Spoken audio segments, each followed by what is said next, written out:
नमस्कार किसान भाइयों और पशुपालक भाइयों, स्वागत है आपका राजस्थानी डेयरी फार्म पे। दोस्तों, अगर आप डेयरी फार्म करना चाहते हैं या कर रहे हैं या शुरू करने की सोच रहे हैं, तो आज यह वीडियो आपके लिए बहुत ही उपयोगी है, क्योंकि बहुत से किसान मेहनत तो पूरी करते हैं लेकिन फिर भी उन्हें मुनाफा नहीं हो पाता। आज हम जानेंगे डेयरी फार्म में नुकसान क्यों होता है और इससे कैसे बचा जाए।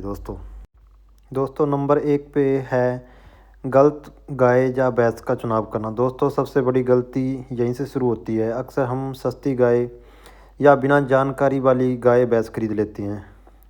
दूध कम देने वाली, पहले से बीमार या फिर उम्र गलत। दोस्तों, खरीदते समय दूध, उम्र, ब्यांत का समय और हेल्थ ज़रूर चेक करें। सबसे बड़ी गलती तो पहले हम स्टार्टिंग में कर देते हैं। दोस्तों नंबर 2 पे है चारा और खाने की कमी। कई लोग सोचते हैं बस सूखा चारा डाल दिया और काम हो गया, लेकिन ऐसा नहीं है। अगर पशु को सही चारा, सूखा चारा और मिनरल मिक्सचर नहीं मिलेगा तो दूध भी कम होगा और बीमारियां भी ज़्यादा लगेगी। इसलिए खाने पे पूरा ध्यान रखें। नंबर 3 पे है दोस्तों बीमारी और देखभाल की लापरवाही। कई बार हम समय पर टीकाकरण नहीं करवाते, साफ़ सफाई का ध्यान नहीं रखते और डॉक्टर को जैसे बीमारी होगी किसी गाय को तो देर बाद बुलाते हैं। ये सब नुकसान बढ़ाते हैं। रोज़ सफाई और समय पे इलाज बहुत ज़रूरी है दोस्तों। नंबर 4 पे है दूध का सही दाम ना मिलना। कई किसान दूध बहुत सस्ते में बेच देते हैं, कभी डेयरी को, कभी बिचौलियों को। इस वजह से मेहनत का पूरा पैसा नहीं मिलता। कोशिश करो सीधे ग्राहक से जुड़ें, क्वांटिटी अच्छी दें, फैट बढ़ाने पे ध्यान दो।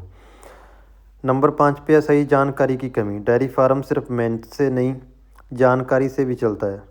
अगर आप सीखते रहोगे तो नुकसान अपने आप कम हो जाएगा। आजकल तो दोस्तों मोबाइल पर ही सब कुछ सीख सकते हैं हम। तो दोस्तों डेयरी फार्म में नुकसान कोई किस्मत की बात नहीं है, बल्कि अपनी गलतियों की वजह से होता है।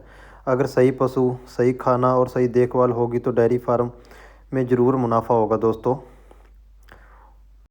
एक दोस्तों जैसे खर्च का हिसाब ना रखना। बहुत से किसान भाई है जो चारा कितना लगाया, दवाई कितनी लगी, दूध में कितना पैसा आया, कुछ भी लिख कर नहीं रखते, खर्च पे ध्यान नहीं देते। और स्टार्टिंग में जैसे 10-12 पशु से ही स्टार्ट कर लेते हैं डेयरी फार्म, और कोई नॉलेज नहीं होता, कुछ सीखते नहीं हैं और स्टार्टिंग में सोचते हैं भी ये तो बिना नॉलेज वाला काम है, आराम से हो जाएगा ऐसे। लेकिन आगे चलकर बहुत परेशानी आती है और बड़े बड़े डेयरी फार्म फेल हो जाते हैं दोस्तों। आप जो भी खर्चा करो उसका पूरा हिसाब किताब रखो, हर गाय का हिसाब रखो, हर गाय का खर्चे का हिसाब रखो। ऐसे नहीं है कि एकदम एक साथ ही सभी को फीड दे दिया और एक जितना ही सभी को फीड दे दिया, ऐसा नहीं है। आप दूध से हिसाब से ही चारा, फीड सब कुछ मैनेजमेंट करके रखो दोस्तों, और आपको डेयरी फार्म में कभी लॉस नहीं होगा। और कई बार होता है अचानक बड़ा फार्म खोल लेना। बहुत से लोग हैं सीधे 10-20 पशु ले आते हैं, कोई अनुभव नहीं होता, कोई सिस्टम नहीं होता, तो नुकसान तय है। सबसे पहले आप 1-2 पशु से ही शुरुआत करें। और एक होता है धैर्य की कमी।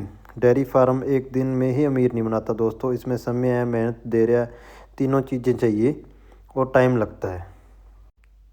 दोस्तों डेयरी फार्म नुकसान का काम नहीं है, नुकसान होता है गलतियों की वजह से। अगर आप सही पशु, सही खाना, सही देखभाल करोगे तो डेयरी फार्म आपको ज़रूर मुनाफा देगा। दोस्तों वीडियो अच्छी लगी तो चैनल को लाइक करें, शेयर करें, सब्सक्राइब